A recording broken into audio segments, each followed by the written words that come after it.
to cycling. Yeah. How do you feel about people that get golf lessons?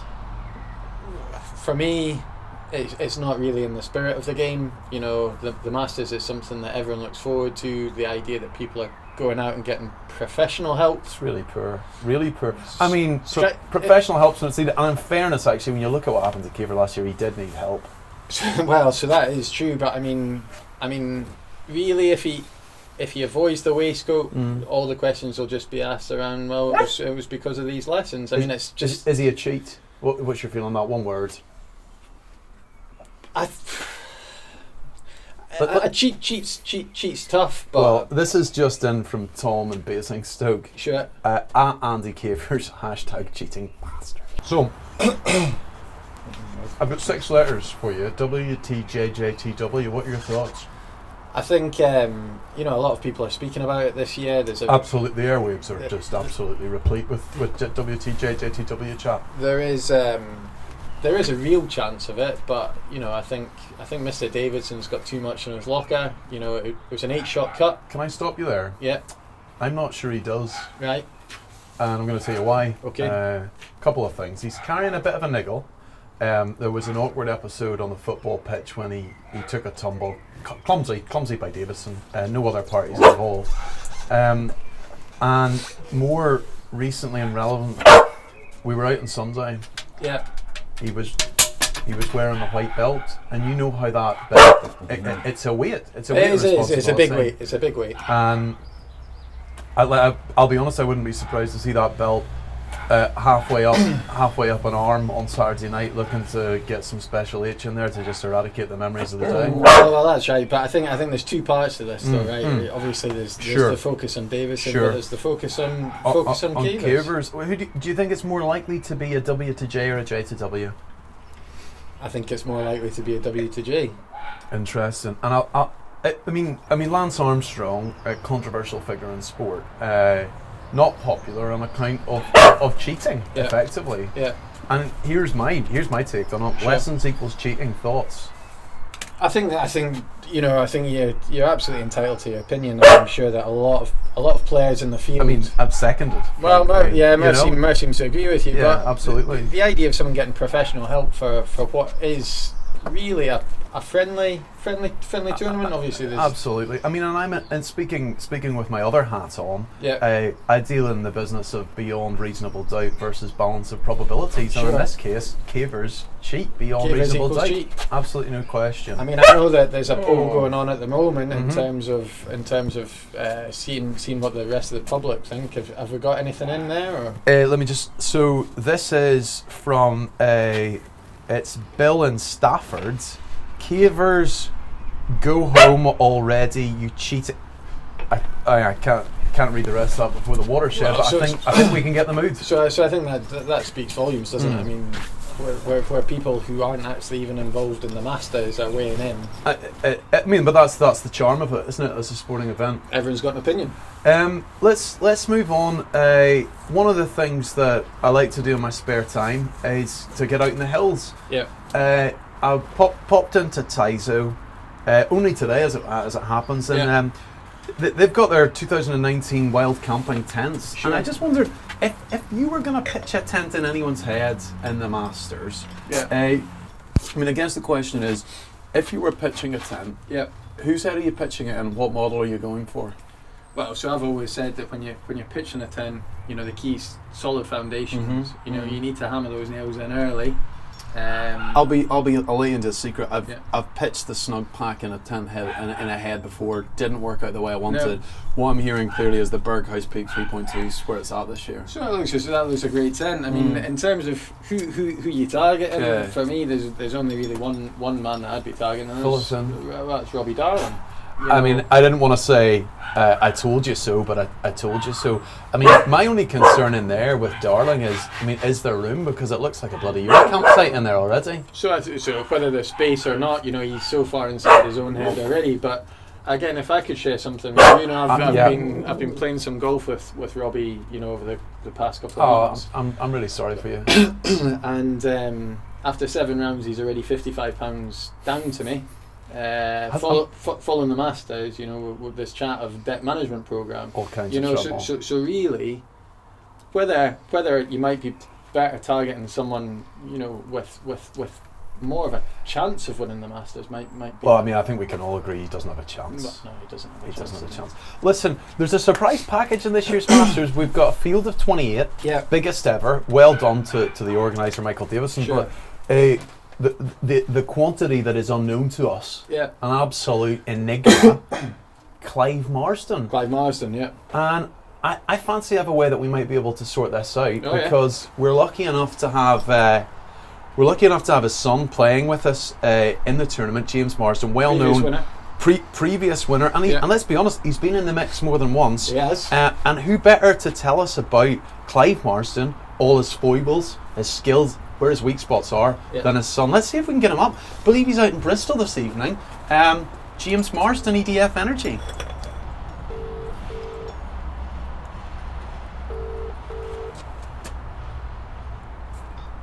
Hi, are we speaking to James Marsden? Hello. Hi James. James, it's David Orey here and Finlay Boyd, fellow competitors in WNF Masters. Hi. How are you this evening? I'm great. I'm having a Caribbean themed meal. Excellent. Excellent. Sounds good, James. James, are you with anybody? Yeah, I'm with Hannah, James, Colin and Tucky. Excellent. James, we're ringing this evening with one purpose and one purpose only. We're days out from WNF 19. WNF Masters 19. The one real enigma in our ranks is Mr. C. Marsden, your father. Tell us about his game. What can we expect? Wow. I mean, if I'm honest, Dave, he's not a spring chicken anymore. Mm-hmm. He's had a back operation recently. So okay, so the back's a weak spot. As a younger man, his game was all about huge slices out of bounds, but. Mm-hmm. And is that? Would you say that's where you picked that up yourself? I don't know what you're talking about. James, have you had anything to drink this evening? I may have had some rum punch. And James Finlay here. What for you? And looking at your dad, is he likely to join the booze hounds on Saturday? Does your dad partake in a wee whiskey on the course, or is he likely to be one of those that abstains? Partaking in a wee whiskey is a bit of an understatement, Finlay. Excellent. Right. I have to say, Good. he likes to drink. David, do you have hiccups, or is that a dog in the background? It's Murph's had a couple of observations throughout the course of the evening. Sounds like he's had a couple of rum punches. He certainly has. One of the specialist skill sets that we know Clive Marsden has in his locker is a beer pong champion. Can we expect to see that again this weekend? I think it was the first time he tried it, so he's obviously a natural. Natural. And let's just hope he's not a natural when it comes to the jacket winning. James, we're going to have to cut things short there. We've got a lot of ground to cover this evening, but it's been an absolute privilege speaking to you down in Bristol. Any final thoughts? Who's your jacket waistcoat tip? I go. Oh, this is a tough thought. Toffee. It's a toffee. I go waistcoat Davidson. that is big. JT. No, WTW. WTJ. World War II. WW2. Yeah, and jacket, James? I think. I mean, I need to. Finlay can help me here, but I feel that Darling needs a turn at this. We've covered, darling. Okay, thanks. I think you've had too much to drink, James. All right, bye now. Bye. That was James Marsden. I think really useful insights into Clive and what we can expect from him. Sounds as though he's going to be there or thereabouts. There's actually, I was wrong thinking about wild cards, because we've another one. Jez Gray. Now, I say from New Zealand, and quite talented, as I understand it, with his feet in his hands. Sorry, was it New Zealand or was it Sri Lanka? No, he's from New Zealand, and he doesn't play rugby, he plays football. And I'll tell you this, 24, generous handicap. So I'm sorry, but where is he from? Look, what I'm saying is, this boy's one to watch, and I'm not comfortable with the handicap committee on this one. I feel he's a bandit and he's trouble. So I think I would agree. I mean, whether there's a whiff a whiff of banditry. It's not. It's a stench of banditry. It's a big stinking stench of banditry. Can I? Please. I think the thing we need to think about is first time winners of the Masters. Holden, Boyd, Robinson, F. Robinson F. Well, I mean, you say Robinson F won it. It was basically given to him. It was a gimme. It was the biggest gimme of all time. And I mean, what's it done for him? King of Instagram. King of Instagram. Popular in Korea. Not much else. Popular in Korea, but doesn't win you extra titles. Doesn't get your name in the jacket. Don't rule him out of being seen with no sleeves. That's what I'd say about Fraser Robinson. So I don't think he's got that in his locker. Going back to Jez Gray though, I mean, 24 handicap, playing in your first Masters. I don't want to revisit Cardrona, but I'm gonna. When you stepped on that first tee as the first time player of the Masters, how did you feel? Powerful. I suppose I felt like anything was possible, and with hindsight, it was. I left a few shots out there. I take a lot of learning from that round, and I suspect come Sunday afternoon, there are going to be a few people asking, David, where did all your medals come from? These medals? Oh, nice of you to ask. Well, they'll be asking about another medal come Sunday. That's just my feeling. Sure. Okay, so we're missing Glenn Moon this year. Yeah, big miss. Well, is it? Maybe it is, maybe it isn't. But he's given us an account that it's something to do with the Linlithgow Gala Day. Do you buy that? Well, as a fellow West Lothianer, I understand the importance of gala days. Just Saturday past, I was there at. Well, listen, I've got this in from Rory in Broxburn, and he says Glenn Moon #running scared. Yeah. It's a different perspective from West Lothian. From West Lothian, it's a gala days are important. I just do want to check though that Glenn has children. Well, let's get the researchers onto that because there's one thing. I've never seen any images. There's one thing missing at gala day because your kids are in the races, and there's another if you're just going for the burgers and the trampoline. Listen, that's a really important point. Manchego? Pass. Okay, I'll crack on then. So we haven't touched on the Nappin brothers yet. Yeah. When you look at the Nappin brothers, some have said they bring a hell of a sight length to the golfing table than the Jonas brothers do to the music table. What do you reckon? I mean, I think first and foremost that's just a great line. I mean, and it came naturally. That's the thing. I mean, had it been scripted, you might have said, could do better. But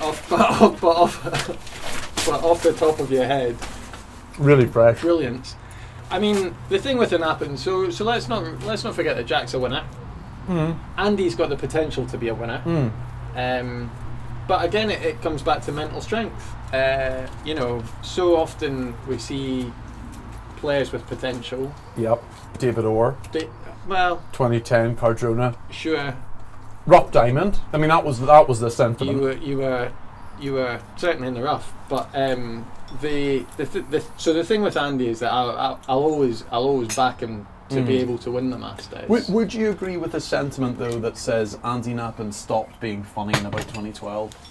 So again, for someone who occasionally trades WhatsApp voice messages just with jokes, I think that's probably pretty fair. Probably true. Probably pretty fair. 2 seconds. I've got this in. This is from Carly in Murray. It says, "Can you make him do something about his eyes?" Don't know if we can do it. Mike, can we do anything about that? No. Okay. Maybe in post-production a little bit. Right. So let's go into some of the big hitters. Sure. John Dunlop. Not played much golf. No. Charles Harley. Yep. Not played much golf. Sure. Dougie White, not played much golf. Yeah. Richard Holden, not played much golf. Yeah. Someone in there is going to take a tumble. Who's it going to be? I mean, can I see any of them taking a tumble compared with the rest of the field? Probably not. I mean, Dunlop, you can surely. I think the thing that we need to remember is that the excuse that's given is childcare. You know, obviously you'll have heard the good news that I just had a son. Well, is it? I mean, is it good news? I mean, we live in a busy world. So we live in a busy world, but I think what I'd like to point out is the dedication to the Masters is obviously paramount. Because, you know, when I heard your news, Yeah. you know, I got the text in, Yeah. you know, and I could see, you know, all the social media was lighting up. Sure. Congratulations, etc. I just thought child protection order. Yeah. CPO, 3 letters. CPO.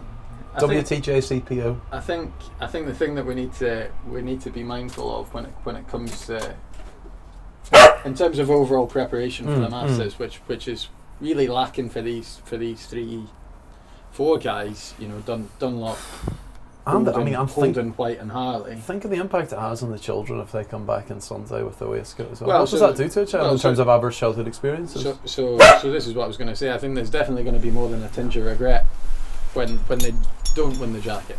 It'll be more than a tinge. It'll be a deep bucket full of regret. Deep bucket. I suppose another person we haven't talked about is Colin Orr.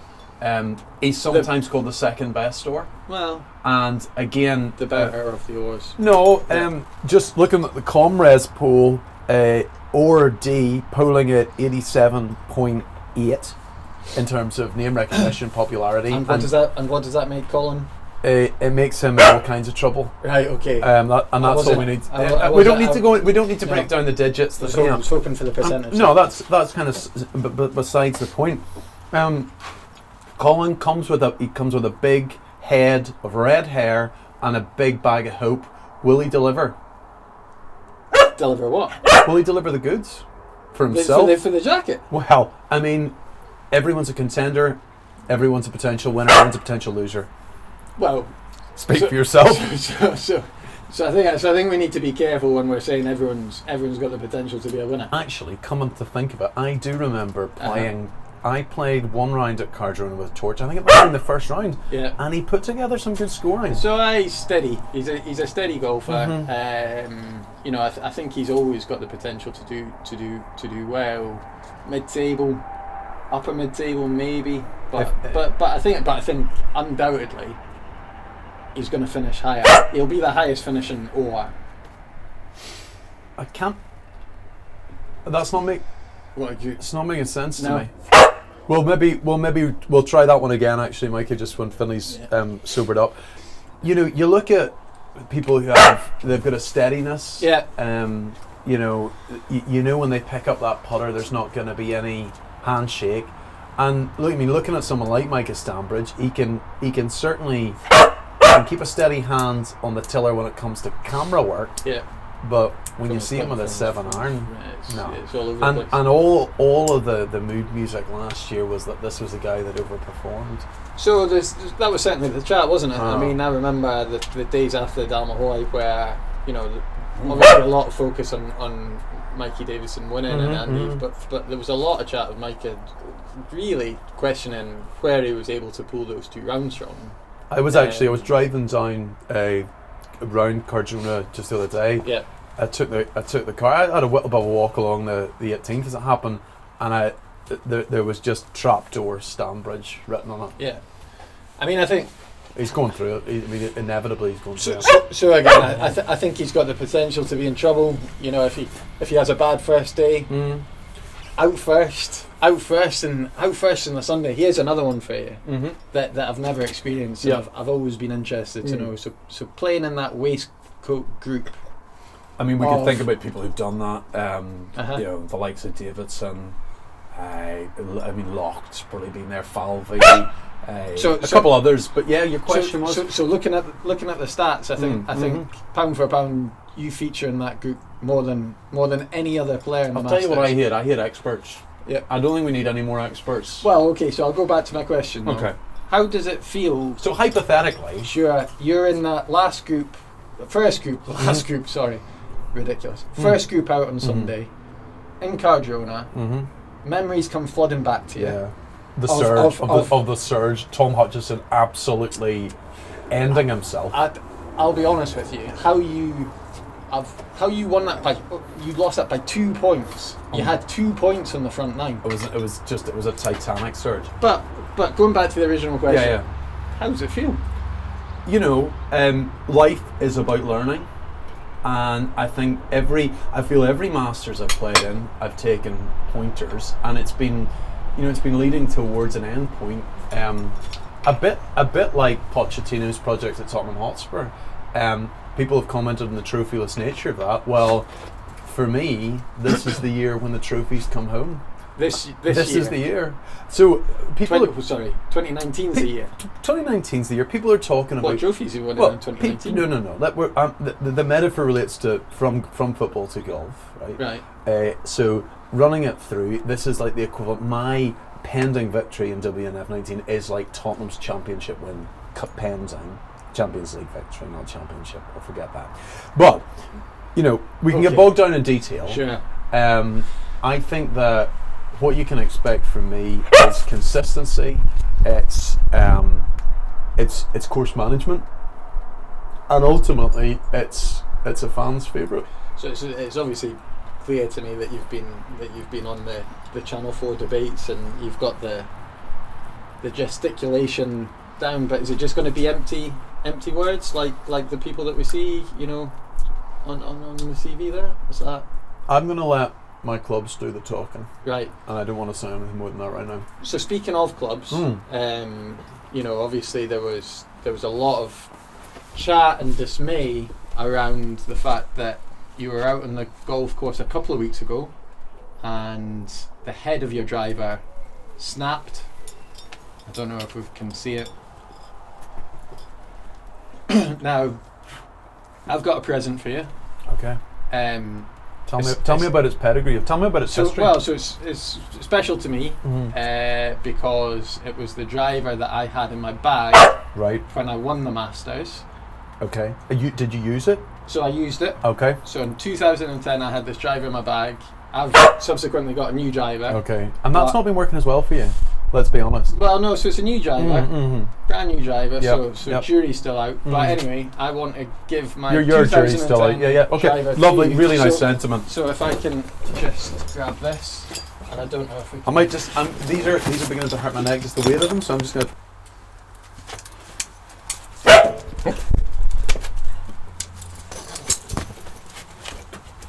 That's so nice of you, Finlay. There you go. Really. I hope it brings you. I think it's an inevitability now, and I suppose the question we need to be asking now is, who's gonna lose their heads? Yeah. And who's gonna drive to success?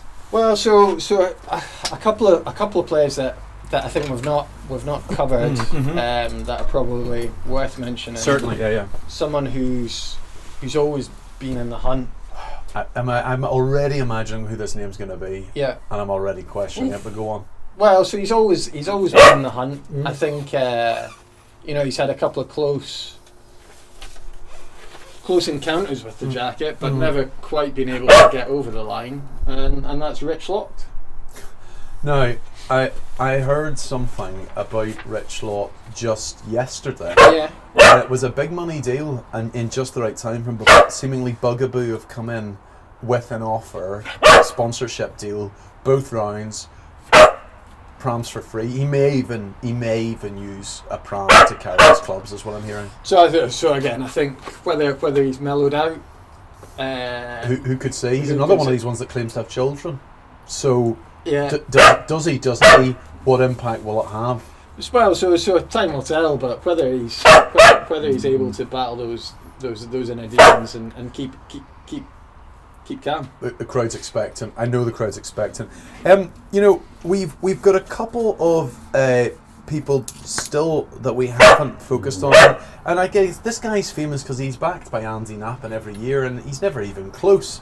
He's a one-time waistcoat winner. Generally, he utilises accommodation here in Portobello, but the word on the street this year is that Pete the Mealman Mailer struggling with travel arrangements. Yeah, massive. Might not make it up until Mar, for God's sake, just give me 2 seconds. There. Go and get it. So see when I spoke to my I said categorically, never work with animals. Never work with animals. And it's been proven. And what, tenfold. I mean, this is amateur production. It's rank Amateur amateurism. production. And this cigar is doing nothing. This is I mean, obviously the short game's pretty key to success at the Masters. What have you brought along here, Finn? Well, so this is a book that I got a couple of years ago and found that it's made a world of difference to me, and that's Ken Brown's One Putt book. The difference that it has made in my putting, it absolutely massive, and I think the key. I mean, because there was a lot of work to be done, wasn't there? Absolutely, but I mean the key thing that, again, it's an old cliche, but you know, you drive for show, you putt for dough, and I think. Let me just stop you there, yeah. Let me just take this. Hello. Hi. Yeah, but the sponsorship deal, yeah. So, I'm thinking 2 days. 50 big, 50 large for both days. Whatever mealman's getting, double it. Yeah, and I want the photos only taken from the right side. Yeah, so tightless front, Spalding back. Okay, yeah. Cheers, Robbie. Thanks, bye. Sorry, you were saying about the putting thing, yeah? No. Well, so sorry. What was that? Just you were talking about the putting. Right.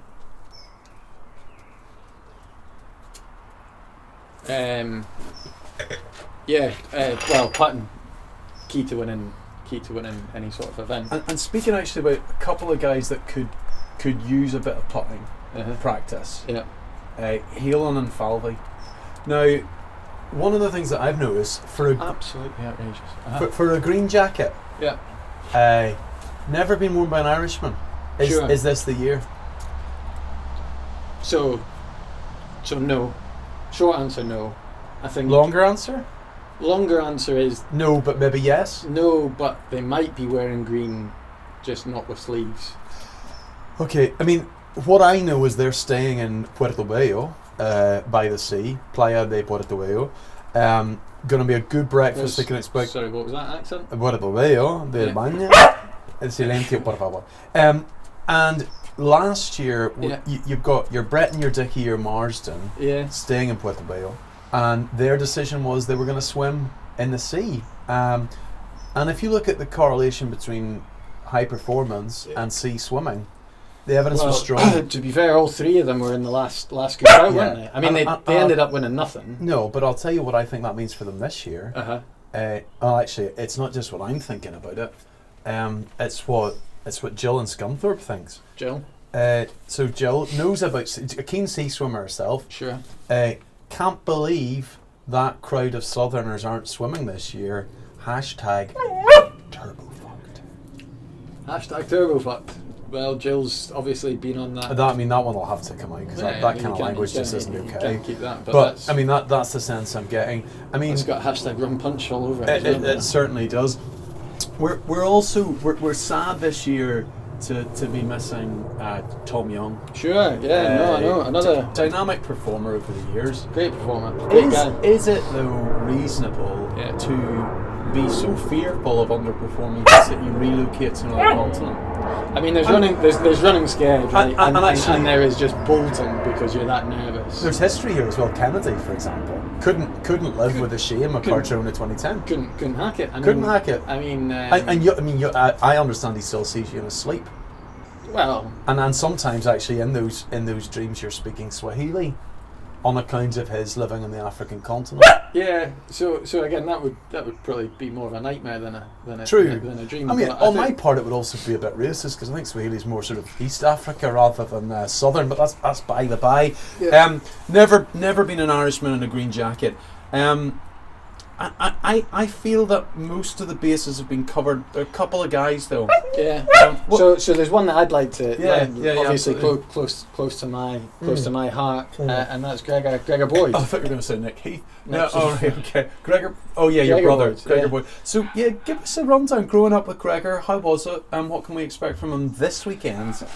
So I think the thing that we need to be mindful of is when, you know, it came to sport and ability and what got passed out to who. I was obviously the fortunate one, and Gregor's. I mean, Gregor's been doing the best with what he's got, and in fairness, he got looks, and that the way that played out in balance, you got the sport, he got the looks. But tell us more about his game.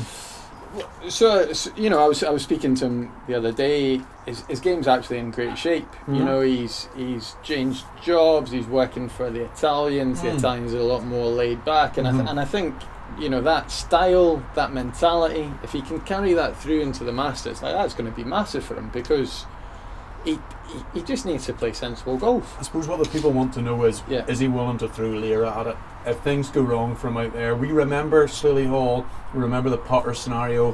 When tragedy strikes, the bank account rings. What's he got in the Lira account? What's he likely to go for? One club. I think he'd get another putter. Absolutely makes sense. I should have known the answer. Well, so I think what he really wants to get up onto is he parks the driver at home, he parks the 1 iron at home, just carries 3 putters in his bag, right? Short, medium, and long, just nails them, 3 putters, and he's laughing. Absolutely. Maybe one iron in the locker if needs. He needs to get rid of that 1 iron. There's one guy that, there's rumour is he's playing this year. Have you heard of Owen Robinson? Robinson. I think there's been an issue with payment. Right. Pretty elusive figure. We were expecting him. I'm not sure I buy these rumours. No. Until I see him on the first tee hitting a big, massive left-handed hook. Yeah, then we'll know he's arrived. Yeah, then he's arrived. Until that point, I'm not. No, I'm thinking there's 26 players playing the Masters. That's true. And in fairness, Fraser, Instagram's Fraser Robinson, his feed would suggest that there has been a bit of golf going on in like the Bahamas, Dubai, your kind of oppressive Middle Eastern regimes. Will that help either of their games? Well, I think it'll help them in the sand. But really, when it comes to Masters prep again, you want to be going down East Lothian. You want to be playing the Parklands, absolutely, Parkland courses of Edinburgh. Going out into the sun isn't going to give you anything. I think the last man that we haven't talked about is Nick Heath. Great guy. I look at Nick Heath and it takes me back to my childhood when the yo-yo craze was everywhere. Coca-Cola, Sprite sponsored, round the world, walk the dog, and he is the quintessential golfing yo-yo. We've seen him up. Well, no, actually we haven't. We've seen him down and a bit less down. Do you think we can expect Heath in the ascendancy? Yeah. Or Heath in the nether regions, as it were? Well, so I was again chatting to one of his playing partners from last year, who couldn't have been more complimentary about Nick Heath's golf. I think if he carries that on, the sky's the limit for him. I say this guy. Mid-table's the limit for him, but he's got every chance to avoid the waistcoat. And this playing partner to whom you refer, has he always been a liar? He'd prefer to remain anonymous. Okay, but obviously naming him, who is it? Well, he'd prefer to remain anonymous. Okay, so naming him though, who is it? Well, okay. Oh no, I'm totally respecting anonymity. Who are you talking about? So, there are 4 things I want, in terms of winding it up, and these are the big ticket items. People look to the shaft for direction in these difficult times. I want a jacket, I want a waistcoat, I want an underperformer, and I want a surprise package. We'll do it turnabout. Turnabout. Okay. So lead off in jacket. Yeah. Who's going to come home with the money? So for me, I think jacket. I could see a Boyd winning it, or I could see a Nappin winning it. Because you'd include yourself in the. I would include myself in the Boyds. Okay. Yeah. Okay, so for me, jacket is a tough one. It's a competitive field, and there are a couple of names sort of bouncing around for me. But there's one that just sticks out, and there's this voice in my head, and it just says, it's you. Yeah. As in me. Right. I can't see past. What accent's the voice in? Well, is it your own voice? No, it's actually French. Alright. C'est toi. Seulement toi. So it might even be the voice of Mathieu Paraton. Anyway, I can't be sure. Okay. I don't know if I've been, led astray. I don't know if I'm hallucinating, but it feels like truth. So in the interest of it being a quick fire last segment, Yeah. let's keep it quick fire. Okay, waistcoat prediction. Waistcoat prediction, go.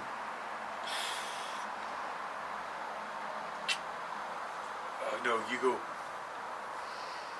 So I think an or. Okay, Yeah. I can take that. So Colin, right? Torts. That's tough for him. I'm thinking.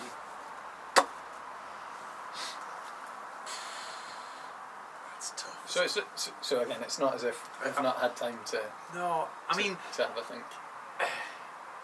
I don't think it's generous. I'm gonna go Heath, but I'm not sure. Ooh, Heath, right?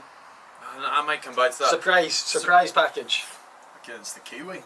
It is a Kiwi. Is he a surprise Kiwi. though? Yeah, I don't Is know he if it's a surprise. No, actually, he's an underperformer. He's not. Yeah, scratch that. Yeah. Bandit 24 handicap Kiwi. He comes on and he plays to like handicap of 5 or something like that, and wins it by like lives of points. They can get to fuck. Is that Zimbabwe? No, it's Kiwi. So what you're saying? Jez Gray is underperformer. He's an underperformer. So he's your surprise. So my surprise package is me, because everyone says he doesn't have it in his locker, and he does. So okay. So my surprise package was Jez Gray or Marsden Senior. My underperformer is Rich Lock, because he's playing off 21. True. I mean he should be winning the Masters off 21. But you could say the same about Mailman. He's been hacking around in 28. You think this is his year? Could be his year though. This is his year? Could be it. It's not going to be his year, but it could be his year. Not with the transport arrangements. Listen, we could talk all night. We could talk all night. I'd love to spend a bit of time taking you through my trophies. I'm just gonna. I mean, part of my preparation this year has been adult colouring in. Yeah. It's helped me get in the right kind of mindset for. I know. I guess just like if I was standing over that 15 yarder, 15 footer, whatever you want to call it. I just open up the book. Isn't it amazing what a pencil can have inside? And I just colour away. And I think that is what's going to take me to victory. Okay, Finley, thanks very much for your time this evening. You heading back to West Lothian? West Lothian, yeah. Well, enjoy the gala day. See if you can sing any again. You say pitch and putt, I say kitchen putt. Lines it up. Guevara waiting at the hole.